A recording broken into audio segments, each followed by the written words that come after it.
If you know that you are guilty, you are not innocent, don't near these Psalms.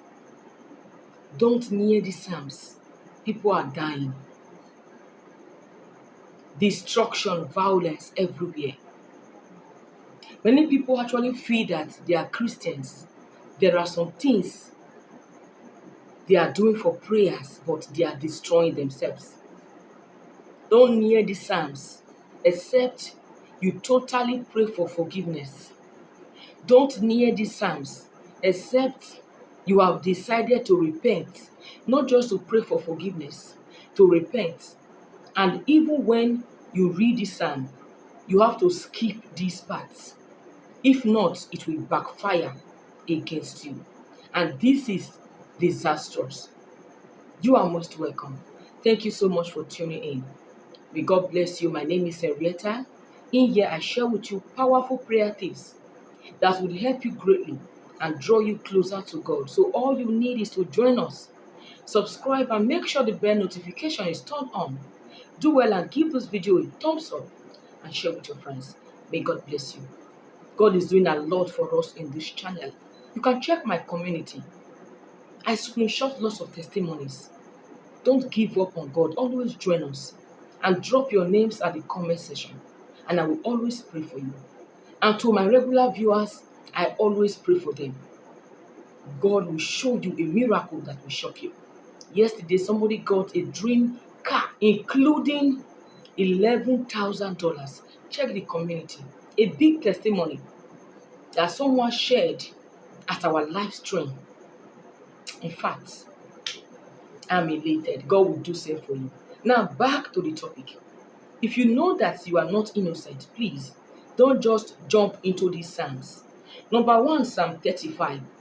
Psalm 35 is a powerful prayer to destroy evil enemies if you are innocent. I'm using the Good News Version. You can read from verse 1 to verse 11. You can read Psalm 35 from verse 1 to verse 11. But verse 12, they pay me back evil for good, and I sink in despair. Did you do good for them? Or did you do good to them? When they were sick, I dressed in mourning. I deprived myself of food. I prayed with my head bowed low, as I prayed for a friend or a brother. Did you do that? I'm using a simplified version. Good news. Use any version of the Bible that you have. It still means the same thing. As I will pray for a friend or a brother, I went about bent over in mourning, as one who mourns for his mother. But when I was in trouble, they were all glad. All those people troubling you, do you want to tell me that you are innocent? When they were in trouble, you were there for them. Those witches or wizards. I'm not saying you must have offended all of them, but check yourself. If you are not so good, if you are not so kind, don't just near that. Because you don't even know the person troubling you. Devil can use anybody to trouble you. It could be that you have done something wrong. Yes, it could be that you have done something wrong. Like a man who impregnated a lady after prophesying love and promising marriage. When a woman got pregnant, the man rejected. This girl, out of frustration and fear of the wrath of her parents, especially when the man involved is not willing to accept it, committed abortion and lost her womb. She laid a curse on this man. She laid a curse on his behalf. He was not there. He went off. So in future, for years, he could not bear a child. He never knew who was after him. He was thinking witches or wizards, demons. He never knew that there was somebody he offended until he went to a good church. He was delivered. And the pastor told him to go and look for that woman. She did not do any spell, but she laid a curse. A sincere curse can work at times when you are guilty. And the devil can also stand on this to torment you. So are you sure you are innocent? Check all your life up until now. Have you not offended anybody? Have you not insulted your elders? Have you not looked for trouble? Nobody can boast of that. Nobody can boast of that. Even if you are a woman of God, of course, I can boast of some areas, but remember, the people troubling you might be from your past. people you have offended, people you insulted, people you mocked, people you stole from in the past before you gave your life to Christ. That is not their business. They are angry with you. I'm not saying that God cannot fight them, but there are psalms you should not be reading because you are not justified. You are not innocent. They are not paying you evil for good. You are not doing something good for them. Many attacks that we experience today, we are not innocent. Most of us are guilty. You can read Psalm 35 from verse 1 to 11, but stop there. Then continue from verse 17. Except you totally repent. If you have totally repented from your sin, you can read everything. If you know that you have repented throughout that day, you have no sin in you. Because if you are still in sin, if you are guilty, and you are making such covenants, you are killing yourself. You are killing yourself. Okay? Now the next psalm, follow me to Psalm 109. Now Psalm 109. I praise you, God. Don't remain silent. Wicked people and liars have attacked me. They tell lies about me. They say evil things about me. That is okay. Now, attacking me for no reason. This is good news. Attacking me for no reason. They oppose me even though I love them. Did you love them?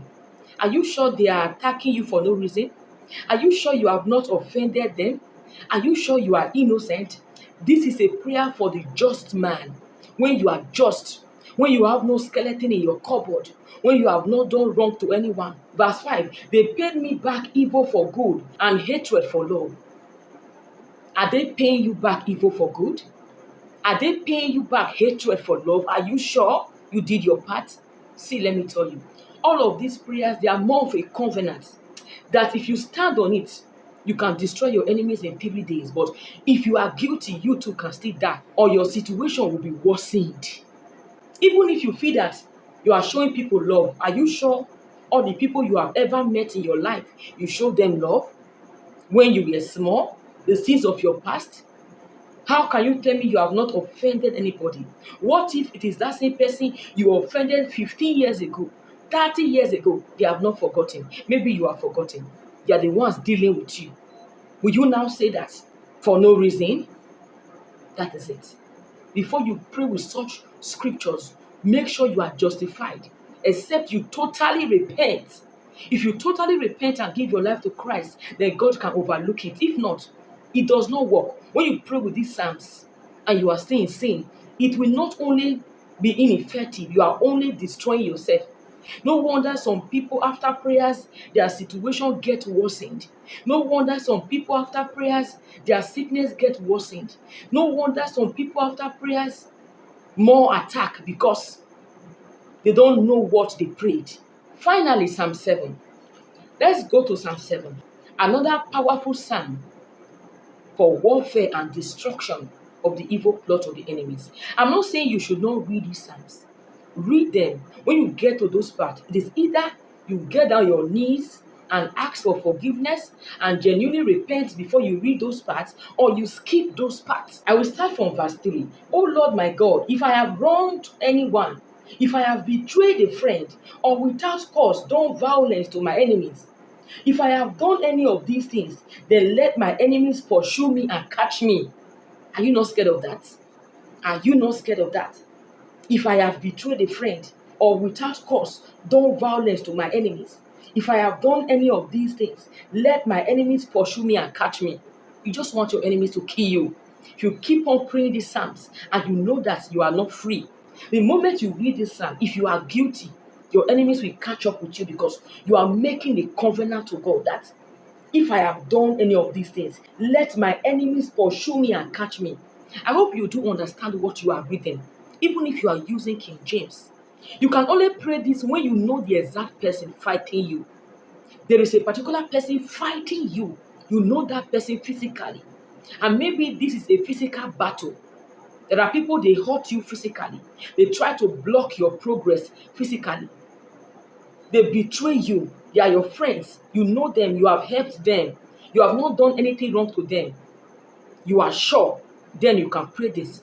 Even if you have done anything wrong to anybody in the past, it will not affect you because you are talking about a particular person, call their names, and you are sure that they are attacking you, they are doing evil against you, and you are sure that you are innocent. Again, let them cut me down and kill me and leave me lifeless on the ground.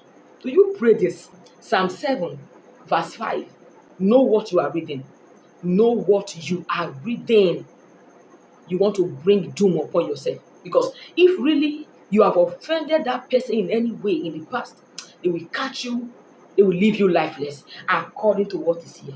Now, I brought in King James Version, like what you have. Verse 4, if I have rewarded evil unto them that was at peace with me, yea, I have delivered them that without cause is my enemy, without cause.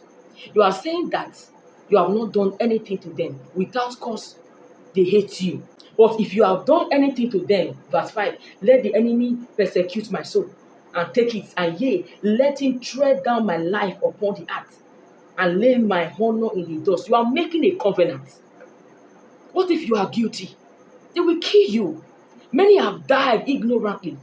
There are powers in these psalms. Most of these psalms, they are covenants. You don't understand. You don't. Please, stop. If not, you are telling God you want your enemies to persecute you. You want them to kill you. You want them to attack you. Because you cannot tell me that you have not offended anybody. That's a lie.